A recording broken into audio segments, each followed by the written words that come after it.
In today's video, I'm going to teach you how to make a Google Slides interactive quiz using multiple choice questions. This is a great way to engage your audience, whether you're a teacher, a team leader, or simply want to create a fun interactive experience. By the end of this tutorial, you'll not only know how to set up your quiz, but also ensure it's seamless and easy to navigate. To get started, let's head over to Google Slides. If you haven't already, open your preferred web browser and navigate to Google Slides by entering docs.google.com presentation in the address bar. This will bring you to the main Google Slides page. The first thing you need to do is sign in to your Google account. Look for the sign in button on the top right corner if you're not already logged in. Simply enter your credentials to access your Google Slides home. Once you've signed in and you're on the Google Slides homepage, it's time to create a new blank presentation. Look for the option labeled blank and click on it. This will open a new, empty presentation where you can start building your quiz.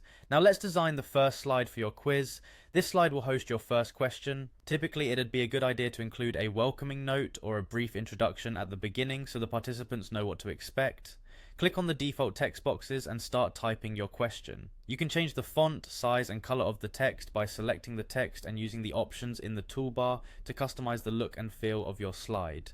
This is where you get creative. Once you have your question in place, it's time to add the multiple choice options. To do this, click on text box in the toolbar and draw text boxes beneath your question for each of the answer choices. Try to distinguish clearly between each option, perhaps labeling them A, B, C and D. Again, customize these text boxes to match the style of your presentation. Now let's make this slide interactive. This means that if a user clicks on an option, it should take them to another slide indicating whether they've got the right answer or not. To achieve this, create a new slide for each answer option. Add text indicating whether the answer is correct or incorrect. With these slides in place, you can link each answer choice to the appropriate slide. Click on a text box, then go to Insert in the toolbar and choose Link. A dialog box will appear allowing you to select the slide you want to link to. Do this for each option, ensuring that each link points to the correct feedback slide. Once you've linked everything, you've successfully created an interactive quiz slide. There you have it, a basic interactive multiple choice quiz on Google Slides. This is a fantastic way to make presentations more engaging and interactive. Thanks for watching, and I hope this helps you create something amazing.